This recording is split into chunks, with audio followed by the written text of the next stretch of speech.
누가복음 1장 76절에서 80절까지 있는 말씀, 우리 한 목소리로 함께 읽겠습니다. 이하여 내가 지극히 높으신 이의 선지자라 일컬음을 받고 주 앞에 앞서 가서 그 길을 예비하여 주의 백성에게 그 죄 사함으로 말미암는 구원을 알게 하리니 이는 우리 하나님의 긍휼을 인함이라. 이로써 돋는 해가 위로부터 우리에게 임하여 어둠과 죽음의 그늘에 앉은 자에게 비추고 우리 발을 평강의 길로 인도하리로다 하니라. 아이가 자라며 심령이 강하여지며 이스라엘에게 나타내 보이는 그날까지 빈들에 있으니라. 아멘, 아멘, 아멘. 지난주 한 주 동안 제가 태국을 갔다 오면서 사실은 2장에 있는 말씀을 해놓고 갔는데 그 전주에 이 본문 말씀에 대해서 다 끝내지 못해서 이 말씀을 우리가 다 마치고 좀 넘어가야 되겠다라는 그런 생각을 합니다. 하나님께서 우리에게 이 땅에 보내시면서 무엇을 하라고 이 땅에 보내셨는지 우리 각자 스스로가 이것을 잘 인식하지 못하면 이 땅을 살아가기는 살아가는데 헛된 삶을 살아가는 그런 삶이 됩니다. 이 세상에서 가장 부귀와 영화를 많이 누려보고 그리고 가장 지혜와 지식이 뛰어났던 솔로몬 왕이 자기 인생의 마지막을 돌아보면서 이렇게 고백합니다. 아, 인생이 참 헛된 거로구나 라고 이렇게 고백합니다. 그러면서 그 마지막에 뭐라고 얘기하냐면 모든 인생이 헛되다는 것을 다 들었지 않느냐. 그러면 너희들이 이런 헛된 인생을 살지 않기 위해서 필요한 게 뭐냐. 내가 인생 마지막 다 끝내놓고 나서 정말 내 인생은 너무 복된 인생이야. 내가 이 땅에 다시 와서 살아도 이런 인생을 다시 살아갈 수밖에 없을 거야 라고 그렇게 고백할 수 있는 오직 유일한 한 가지 방법이 있는데 그게 뭐냐면 주 너희 여호와 하나님을 경외하는 삶을 살아라 얘기입니다. 경외라는 말에 포함된 건 두 가지입니다. 하나는 사랑이라는 말이 포함이 되고요. 또 하나는 두려움이라는 말이 함께 포함이 됩니다. 어떻게 된 일인지 지금 현대 21세기 교회 안에서는 하나님의 사랑이 너무 지나치게 많이 표현이 되다 보니까 교인들이 방자해졌어요.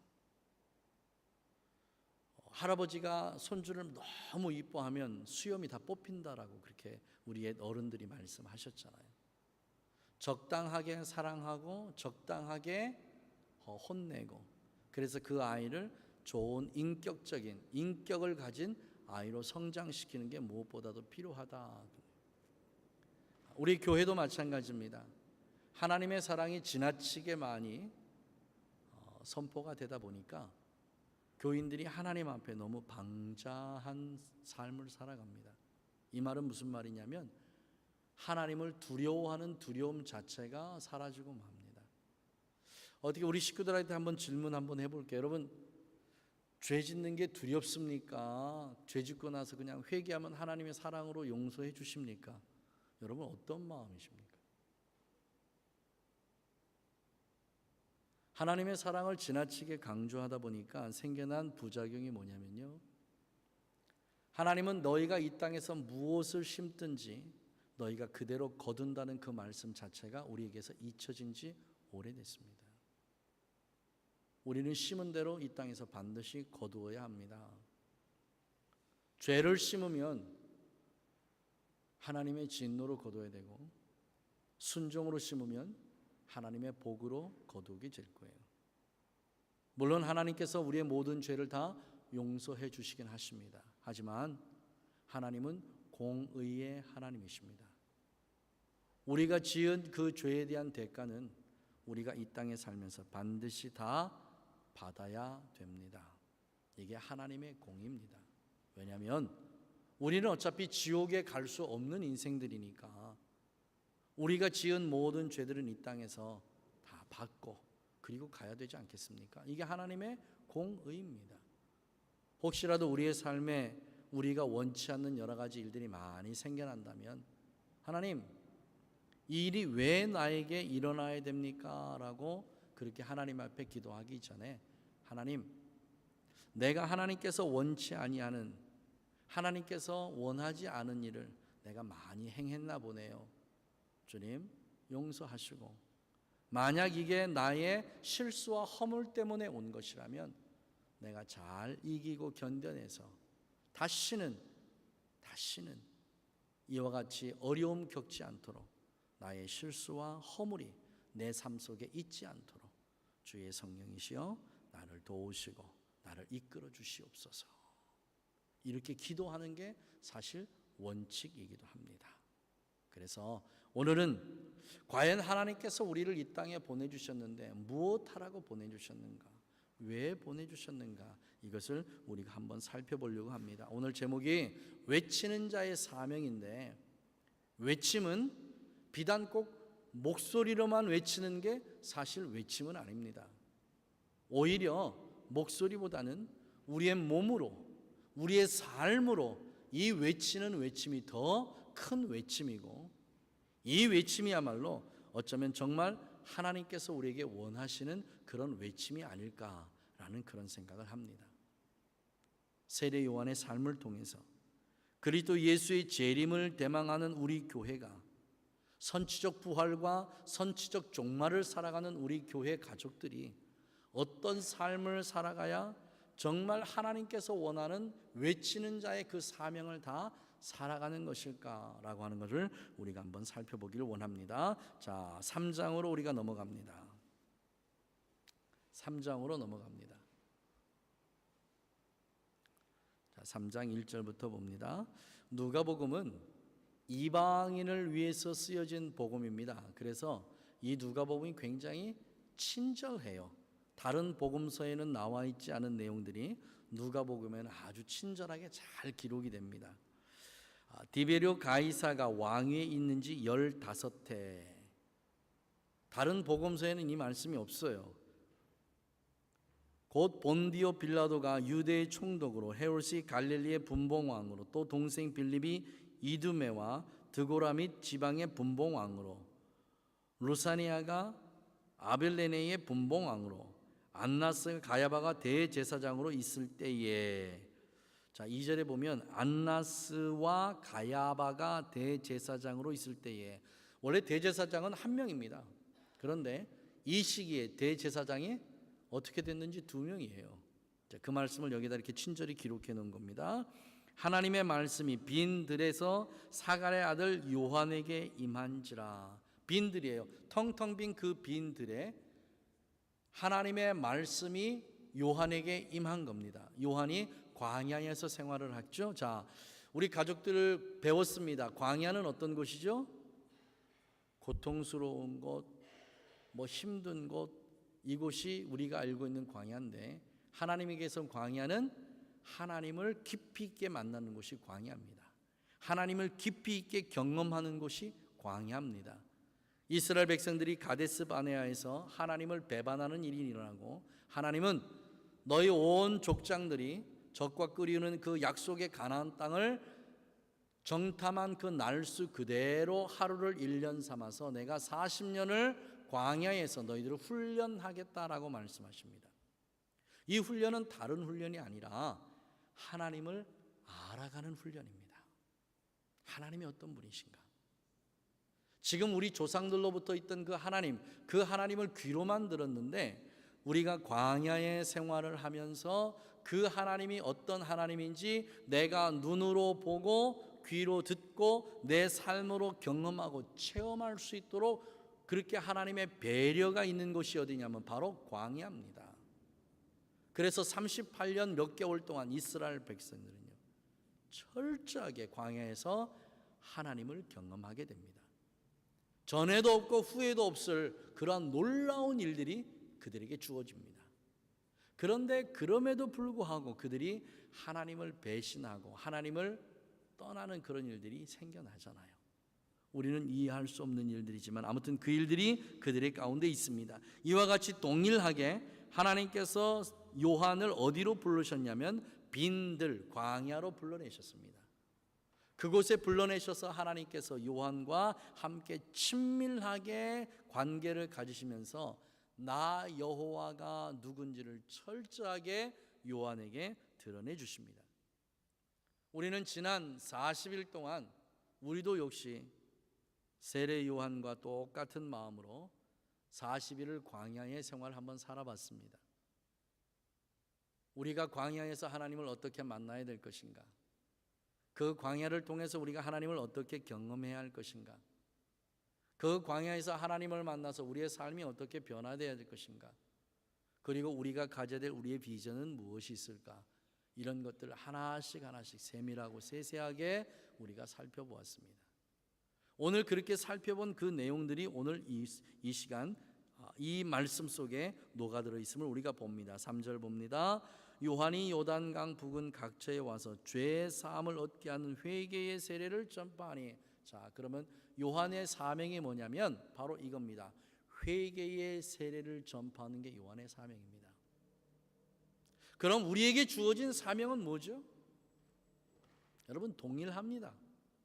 동일한 사명입니다. 우리에게도 역시 죄사함의 회개를 전파하는 그 사명이 우리에게도 동일하게 주어진 겁니다. 성경은 어제나 오늘이나 내일이나 동일하게 적용이 되고 동일하게 하나님의 능력과 역사가 나타나는 게 바로 성경입니다. 그래서 이 말씀이 진리입니다. 여러분, 전도할 때 뭘 전도하십니까? 어떤 말로 전도하십니까? 이게 우리에게 남겨진 하나의 가장 큰 딜레마 중에 하나인 것 같아요. 예수 믿으면 병 낫습니다. 예수 믿으면 자녀들이 잘 됩니다. 예수 믿으면 건강합니다. 예수 믿으면 행복합니다. 예수 믿으면 참 좋습니다. 맞아요. 다 맞습니다. 그 안에 전부 다 포함된 내용입니다. 그런데 이런 것을 얻기 위해서 반드시 거쳐야 될 하나의 관문이 있는데 그 관문은 자기의 죄를 철저하게 하나님 앞에 회개하고 용서를 받는 겁니다. 우리의 모든 죄가 사해지지 않는 한 우리가 전도하면서 했던 그런 모든 내용들은 우리의 삶에 결코 이루어지지 않습니다.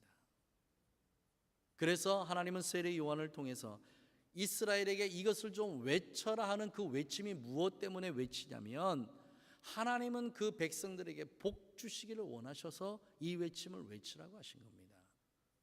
이 아버지의 마음을 우리가 좀 잘 이해하고 받아들였으면 좋겠어요. 이 아버지의 마음을 잘 이해하고 받아들이지 못하기 때문에 하나님께서 우리에게 주신 이 말씀이 왜 주었는지 자꾸 우리를 옥죄고 뭘 하지 말라고 하고 간섭하고 하는 이런 것들로만 생각을 하니까 그 하나님의 사랑이 점점 우리에게서 희색되어지고 그 사랑의 본질이 자꾸 멀어져가는 그런 모습들을 봅니다. 우리 아버지의 가장 근본적인 마음은 우리가 이 땅에 사는 동안 하나님께서 주시는 그 행복을 잘 누리다가 때가 돼서 아버지가 우리를 부르실 때 기쁨으로 하나님 아버지에게 다시 돌아오는 것, 이것이 하나님 아버지가 우리에게 원하시는 아버지의 마음이고 뜻입니다. 하나님께서 많은 이스라엘의 선지자들에게 그 말씀하셨습니다. 내가 나의 본심을 아노니, 나의 본심은 이스라엘을 진노 가운데서 벌 주고 그들을 어렵게 하고 힘들게 하는 게 나의 본심이 아니고, 나의 본심은 이 백성이 나의 말에 순종하는 가운데 정말 행복한 삶을 이 땅에서 살길 원하는 것, 이것이 나의 본심이다 라고 하나님 그렇게 말씀하십니다. 그 아버지의 마음을 우리의 마음에 품고, 자 8절 말씀 봅니다. 3장 8절 말씀. 그러므로 회개에 합당한 열매를 맺고, 이 8절의 이 초반 이 말씀이 우리에게 대단히 중요합니다. 다시 한번 읽을까요? 그러므로 회개에 합당한 뭐를 맺고? 열매를 맺으래요. 우리는 지금까지 회개라는 그런 말씀을 들을 때는 우리가 잘못한 걸 하나님 앞에 고백하고 우리의 죄를 자백할 때 하나님께서 우리의 모든 죄를 그리스도 예수의 보혈로 다 정결케 하시고 씻고 용서해 주신다, 여기까지가 우리가 봤던 회개입니다. 그런데 지금 세례요한을 통해서 뭐라고 말씀하시냐면 회개에 합당한 뭐요? 열매입니다. 우리 가족들이 잊지 말고 꼭 기억해야 될 게 뭐냐면요, 주님은 늘 우리에게 뭐를 요구하시는 분이냐면 열매를 요구하시는 분입니다. 우리의 말을 요구하시는 분이 아니라 그 말입니다. 우리의 말을 요구하시는 분이 아니고 우리의 속사람의 변화를 통한 우리의 삶의 진정한 변화가 일어나는 게 회개의 열매예요. 그게 열매입니다. 제가 이제 그 일주일에 한 번씩 제 손주를, 노아를 보니까요, 그 노아를 보면서 제가 많은 걸 사실 알고 깨닫게 됩니다. 노아야, 이거 하지 마. 그럼 딱 이렇게 얘기합니다. 왜? 할아버지 이거 왜 하면 안 돼? 라고 물어요. 그럼 제가 이렇게 대답합니다. 이건 이렇게 하니까, 이거는 이렇게 하면 노아가 힘들어, 노아가 다쳐. 그러니까 이거 하지 않았으면 좋겠어. 그럼 노아가 뭐라 그러냐면 할아버지 알았어요 이래요. 그리고 한 5분 동안 잘 놀다가 또 그 자리에 또 갑니다. 그리고 했던 일을 또 해요. 그럼 제가 또 그래요. 노아야, 아까 할아버지가 너 이거 하지 말라고 그랬지? 그러면 질문이 뭐냐면 왜? 하고 또 물어요. 속으로 얘가 이게 조금 모자르나 금붕어인가, 아까 금방 얘기했는데 5분도 안 돼가지고 얘가 또 왜 묻지? 제가 또 얘기해. 이거 이렇게 하면 이게 넘어져서 노아가 다쳐. 그러니까 이거 하지 마. 그러면 또 대답해요. 네, 알았어요 할아버지. 그리고 놀아요. 그리고 이제 오전은 조금 시간이 갑니다. 근데 오후에쯤 되면 그 자리에 또 가서 또 해요. 그럼 제가 이제 목소리 톤이 좀 높죠? 너 이거 아까 할아버지가 하랬어, 하지 말랬어, 하지 말랬잖아. 그럼 절 쳐다보면서 그런다. 할아버지 미안해요 이래요. 그럼 미안하면 하지 말아야지. 그럼 할아버지 미안해요 이래요. 그리고 한 주가 지나서 다음 주일날 오면 또 해요. 또 해요. 이게 우리의 모습인가? 하나님 앞에요. 우리가 아무리 하나님 앞에 회개를 했다 할지라도요, 우리의 모습이 바뀌지 않는 한 이건 회개가 아닙니다. 오히려 하나님을요 화나게 하는 일일 것 같아요. 하나님 저 이거 죄송해요, 잘못했어요. 그리고 나서 안 할게요 하는데 한 3일 지나서 또 하고 있고, 죄송해요 하고 회개하고 가서 또 하고 있고, 이거 하나님 얼마나 싫어하시겠습니까? 하나님을 오히려 더 분노하게 만드는 일 같아요. 하나님이 우리에게 원하시는 건요, 말이 아니에요. 말이, 그 한순간을 모면하기 위한 말이 아니라 우리의 마음속에 하나님이 왜 이걸 하지 말려고 하시는 거지? 아, 나를 위한 거야. 하나님을 위한 게 아니라 나를 위한 거야. 내가 이거 하면 내가 다치니까 하나님이 이거 하지 말라고 하시는 거지. 이거를 알면 하지 말아야지. 그러니까 근본적으로 아버지의 마음을 우리가 잘 이해를 하지 못하니까 그 자리에 또 가서 그 일을 하고 말로만 자꾸 미안하다고 하고 말로만 안 한다고 하고 이렇게 얘기를 하는 거예요. 이게 우리의 삶에 이 변화가 일어나지 않는 거지요. 그런데 오늘 8절 말씀에 분명히 말씀하십니다. 회개에 합당한 열매를 맺으라는 거예요. 회개에 합당한 열매가 나오지 않으면요, 여러분 죄송합니다, 회개 아니에요. 그거 회개 아니라고요. 하나님 저 다시는 도적질 하지 않을게요 하고 얘기해놓고 때만 되면 가서 도적질 안 해요. 필요하면 도적질 안 해요. 여러분 이게 회개입니까? 이건 회개가 아니에요. 진정한 회개는 다시는 그 일을 행하지 않는 것. 실수는 한 번이면 족한 겁니다. 2번, 3번 실수가 이루어지는 건요, 그거는 자기 습관이에요. 습관. 안 돼요. 빨리 버려야 돼요. 자, 회개에 합당한 열매가 어떤 게 회개에 합당한 열매냐? 주님 무서운 말씀하십니다. 9절 볼까요? 정말 무서운 말씀하십니다. 자, 읽겠습니다. 시작. 이미 도끼가 나무 뿌리에 놓였으니 좋은 열매 맺지 아니한 나무보다 찍혀 불에 던져버린다고 하셨어요. 이미예요. 이미. 앞으로 그렇게 할 것이다, 앞으로 내가 그렇게 하겠다, 이 말씀이 아니라 그냥 우리 발 밑에 지금 뭐가 있어요? 도끼가 있어요. 도끼가 이미 놓여 있다고요. 그런데 이 도끼가 왜 놓여 있냐면 좋은 열매를 맺으라고 도끼를 갖다 놓은 거예요. 하나님의 기본 마음입니다. 이 도끼를 보고 네 마음속에 항상 경각심을 가지라는 거예요. 이 도끼 보고 무서워, 하나님 무서운 분이야, 이런 생각하지 말고 나에게 경각심을 주시기 위해서 그래서 도끼를 갖다 놓으신 거지. 그래, 회개에 합당한 열매를 맺지. 여러분, 이 회개에 합당한 열매가 9절에서는 뭐라고 얘기하냐면 좋은 열매라고 말씀하시는 거예요. 좋은 열매. 그러면 좋은 열매가 어떤 열매냐? 11절 봅니다. 대답하여 가로되 옷 두 벌 있는 자는 옷 없는 자에게 나눠줄 것이요 먹을 것이 있는 자도 그렇게 할 것이니라. 자, 앞에 봅시다. 이게 무슨 말씀입니까? 이 말씀을 제대로 이해하지 못하면요, 진짜 내가 입었던 옷 두 벌 중에서 한 벌을 누구에게 줘야 돼요. 그죠? 말씀이 그렇게 되어 있으니까. 내가 먹을 것이 있는데 또 먹을 건 나눠줘야 돼요. 먹을 거, 이건 당연한 일이죠. 이스라엘에게서 가장 중요한 세 가지가 있다고 그랬습니다. 첫째, 성전이죠. 성전. 무엇보다도 그들에게 중요하게 여겼던 건 성전입니다. 그 다음에 두 번째 율법이에요. 율법입니다. 세 번째가 행위예요. 행위. 자, 그 행위에는 두 가지가 들어 있습니다. 첫째는 기도고 두 번째는 구제예요. 그 기도의 내용 중에 들어있는 두 가지입니다. 시간에 맞춰서 기도하는 것, 3시, 6시, 9시, 12시 시간에 맞춰서 기도하는 것. 그 다음에 두 번째가 뭐냐면 금식이에요. 금식.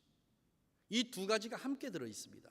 자, 그럼 기도는 기도대로 들어있지요, 구제가 들어있지요. 자, 그러면 지금 여기에서 이 말씀하신 말씀은 뭐겠어요? 구제를 게을리하지 말라는 말씀이에요. 이 구제를 게을리하지 말라는 말씀 중에 포함된 게 뭐냐면 하늘로부터 나온 모든 것들은 너 혼자 잘 먹고 잘 살라고 주신 게 아니라는 겁니다. 내 이웃을 돌보라고 주신 거예요. 이걸 철저하게 인식하라 그 말이에요. 이 자체를 인식하라 그 말이에요. 그러니까 이것을 우리가 잘 이해하지 못하면 이 말씀 자체를 어떻게 해석해야 될지 모르는 거예요. 이제 이해가 되십니까? 우린 청직이에요. 청직이. 외치는 자의 첫 번째 사명이 뭡니까? 청지기적 사명이에요. 우리가 하나님 앞에 물질을 구하고 건강을 구하고 지혜를 구하고 모든 것을 구하는 이유와 목적이 뭐냐면 이것들을 이웃들과 함께 나누기 위해서예요. 그래서 구제는 사랑이 근본이 되어야 돼요. 그 사랑은 우리가 하나님을 사랑하는 사랑이 가장 귀중하고요. 하나님을 사랑하는 사랑이 우리의 마음속에 있기 위해서 하나님의 사랑이 우리에게 어떻게 부어졌는지를 아는 게 가장 중요합니다. 우리가 아직 죄인 되었을 때예요. 우리가 아직 죄인 되었을 때에 하나님은 아무런 조건 없이 아무런 이유 없이 우리를 무조건 사랑하셨던 그 사랑이에요. 우리가 이웃을 도울 때 뭔가 토를 달고 이웃을 도와서는 안 된다는 겁니다. 아무런 이유가 없어요. 이유가 없어요. 이제 내일 모레 화요일이면 태국에 우리 장정수 선교사님이 2주간 이곳을 방문하게 되시는데요. 제가 장정수 목사님, 우리 선교사님을 참 정말 좋아하고 존경합니다. 그의 삶 때문에 그래요. 우리가 집회하는 차야폰 그 집회 장소에요. 연세가 좀 드신 그 교회 지도자분이 계셨어요. 근데 그 지도자분이 계시고 또 방콕에서 한 사람을 더 내려보냈습니다. 같이 연합해서 이 지역을 좀 복음화시키라고 같이. 그런데 이 할머니 교회 지도자분이요, 교인들을 몽땅 데리고 나가버렸어요. 싫다고. 그러니까 그 차야팜에 대한 사와캄 전도사님이요. 사와캄 전도사님이 어떻게 할 줄을 모르고 막 이러고 있어요. 그러니까 지금까지 그 전도사님에게요, 그 방콕의 감수께서 계속 매달 생활비를 댔습니다. 교회가 약하니까 적지 않은 돈이에요. 생활비를 계속 댔어요. 그러면 우리가 인간적으로 생각하면 이제 그 교회를 나갔으니까 생활비를 댈 필요가 없잖아요. 그런데 그렇게 해서 교회를 나간 지가 지금 거의 2년째 됩니다. 그런데도 지금까지 계속 그분 생활비를 대요. 참 그때 생각합니다. 나라면 저렇게 할 수 있을까? 나라면 저거 가능할까라는 생각을 한번 해봤어요. 여러분은 어떠세요? 그런데 그 생활비를 무엇 때문에 되냐면 그 할머니 교회 지도자분이요, 굉장히 연세가 많으시니까 밖에 나가서 뭐 할 일도 없고 뭐 아무것도 하실 만한 게 없어요. 그러면 우리가 생활비를 끊으면 저분이 어떻게 살아가느냐는 거예요. 이유는 한 가지밖에 없어요. 우리한테는 가슴 아픈 일을 했지만 그렇다고 우리가 그분의 생활비를 끊으면 저분은 어떻게 생활을 하냐고.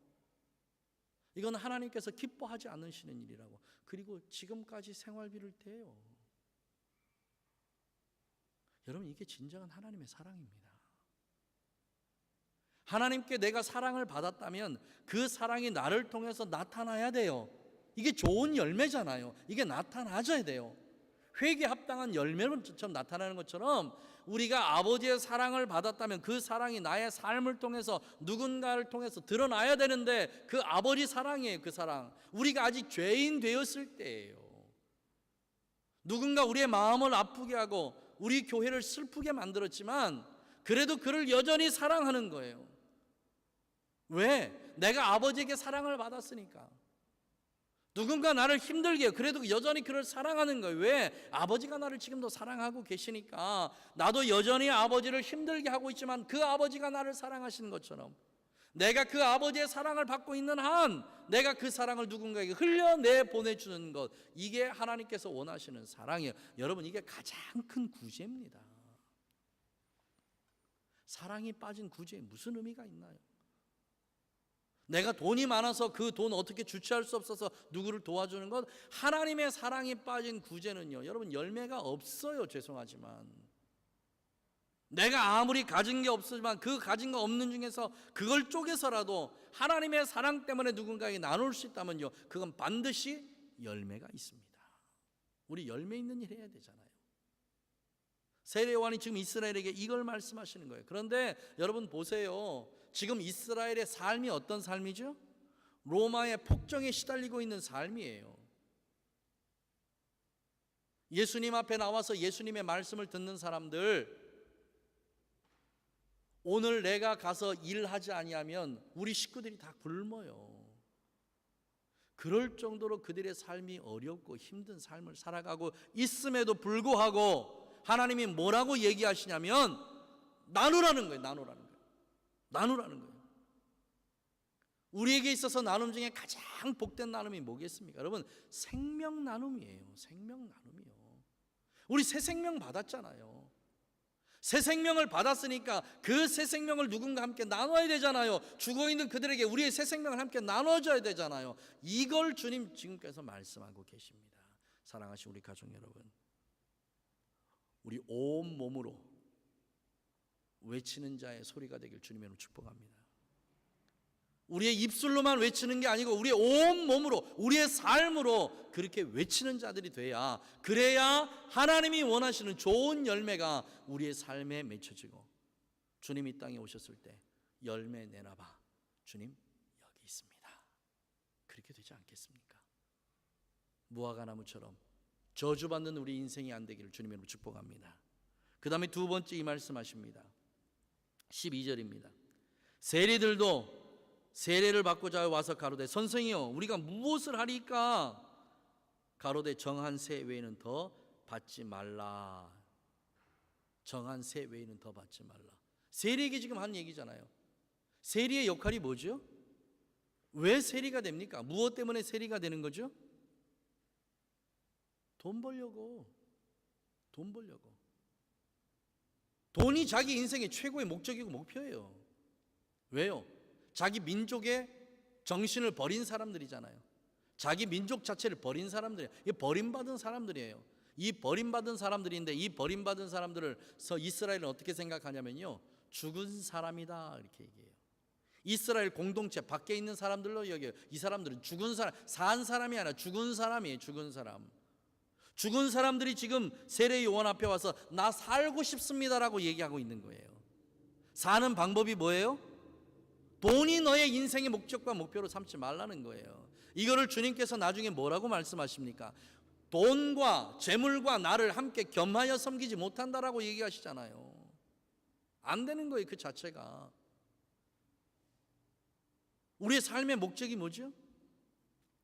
우리의 삶의 목표가 뭡니까? 우리는 무엇을 추구하면서 지금 살아가고 있는 거죠? 우리는 무엇을 향해서 지금 달려가고 있고, 우리가 무엇 때문에 일을 하는 거죠? 우리가 왜 지금 사업을 하는 거죠? 왜 직장을 다니는 거죠? 이유가 뭡니까? 단순히 돈 벌기 위해서가 아니라는 거예요. 그 직장에서, 그 사업을 통해서, 나를 통해서 많은 사람들이 그리스도 예수를 알고 그리스도 예수를 믿고 그들로 하여금 하나님의 자녀로 만드는 일. 이 일 때문에 나에게 직장이 주어진 거예요. 이 일 때문에 나에게 사업이 주어진 거라고요. 이 일 때문에 나에게 일터가 주어진 거예요, 여러분. 이 사명을 내가 그곳에서 잘 감당하지 못하면 도끼가 내 발 아래 있다는 걸 명심하십시오. 돈 버는 게 우리의 목적이 아니에요. 그 돈 가지고 우리가 우리의 삶을 살아가는 게 우리의 목적이 아니라고요. 우리의 가장 큰 목적은 내가 있는 자리에서 하나님의 영광을 드러내는 것. 이게 우리의 가장 큰 목적과 우리의 삶의 이유예요. 삶의 예배자라고 얘기하잖아요. 직장에서 우리가 하나님을 예배하잖아요. 내가 있는 곳이 교회가 돼야 돼요. 내가 있는 곳에 내가 목회자가 돼야 돼요. 교회에서는 제가 목회자일지 모르지만 직장에 가셨던 여러분이 그 직장에 여러분이 목회자인 거예요. 여러분이 있는 그 직장이 여러분의 교회예요. 그 교회를 운영하는 건 여러분 자신이라고요. 자신이에요. 돈이 목적이 돼서는 안 돼요. 제가 그렇게 생각합니다. 어떨 때는 저도 이걸 좀 이렇게 좀 했으면 싶은 생각이 들어요.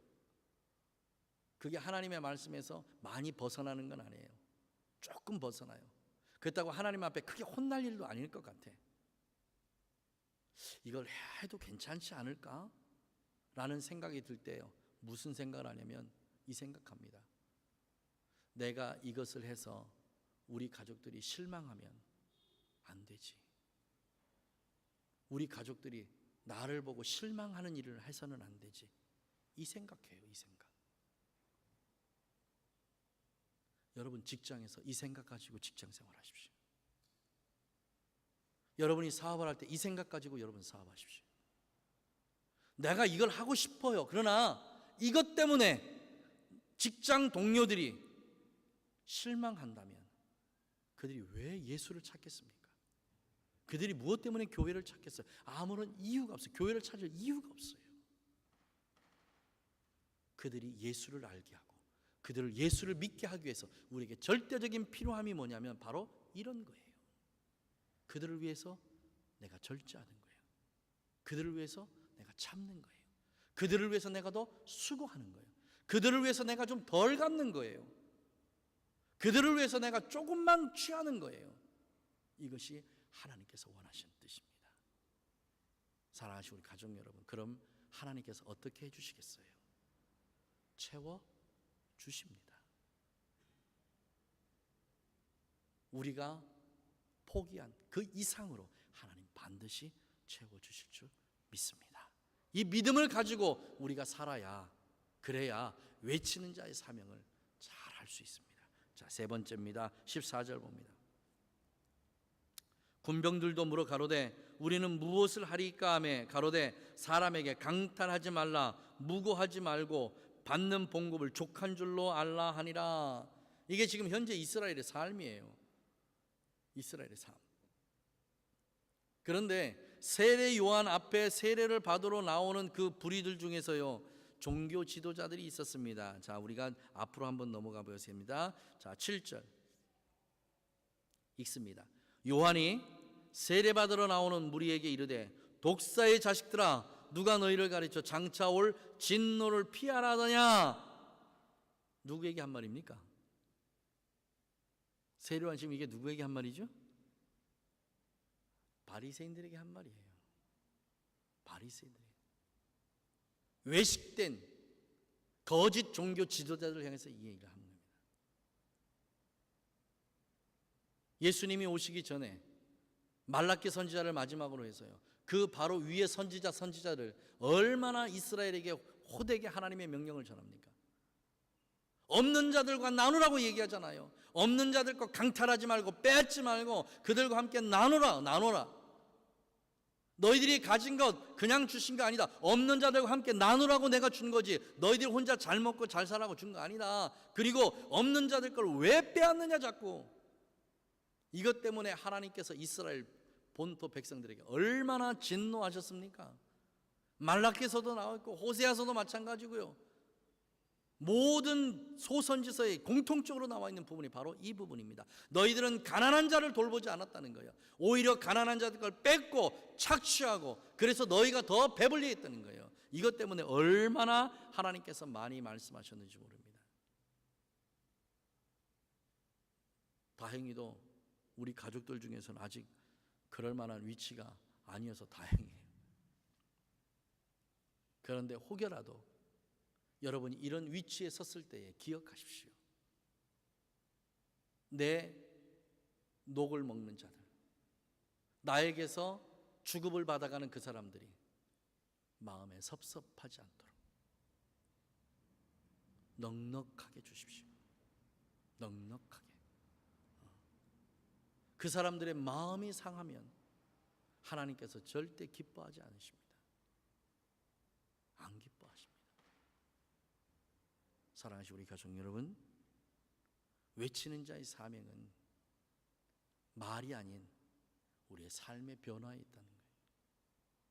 외치는 자의 사명은 말에 있는 것이 아니라 우리의 속사람의 변화에 있다는 겁니다. 오늘 이 시간부터 여러분의 삶의 현장에서 이 말씀이 그대로 다 이루어지기를 주님으로 축복합니다. 우리 그렇게 삽시다. 그렇게 살아서 정말 하나님께서 원하시는 좋은 열매가 풍성하게 맺어져서 주님께서 언제든지 우리에게 열매를 원하실 때, 주님 내 열매 여기 있습니다라고 주님에게 열매를 내놓을 수 있는 그 사명자가 진정한 외치는 자의 사명을 합당하게 감당한 사람들입니다. 이런 은혜가 우리 가족들에게 정말 넘치도록 임하셔서 우리 가족들은 말로만 예수 믿는 게 아니라 우리의 삶 자체로 우리의 속사람이 변화돼서 우리의 삶 속에서 그렇게 변화된 하나님의 사람들, 변화된 외치는 자의 사명을 살아가는 그런 우리 가족들이 되시기를 주님으로 축복합니다. 기도하겠습니다. 하나님 감사합니다. 외치는 자의 사명은 목소리가 아닌, 말이 아닌 삶이라는 것을, 또한 그것이 반드시 아름다운 열매로 맺어져야 된다는 것을 오늘 말씀을 통해서 저희들이 알았습니다. 주님 오실 날 얼마 남지 않았는데 내 것이라고, 내가 번 것이라고 하나님의 사랑을 이웃들과 나누지 못하는 그런 어리석은 일이 우리 가운데 없게 하시고, 우리는 늘 하나님의 사랑 안에서 하나님의 복된 은혜 가운데서 그렇게 귀하게 살아가는, 열매 있는 그런 삶을 살아가는 우리 가족들 되게 하여 주시옵소서. 이 말씀들이 우리의 삶에, 우리 가족들의 삶에 그대로 다 이루어지는 그날까지 주의 성령이시여 도와주시옵소서. 성령이시여 도와주시옵소서. 그래서 마지막 때 부끄러움 없이 주님 앞에 나아갈 수 있는 우리 가족들 되도록 은혜를 베풀어 주시옵소서. 그렇게 하실 우리 하나님께 찬양과 영광을 올렸고 예수님의 이름으로 축복하고 기도하옵나이다. 아멘, 아멘, 아멘, 아멘.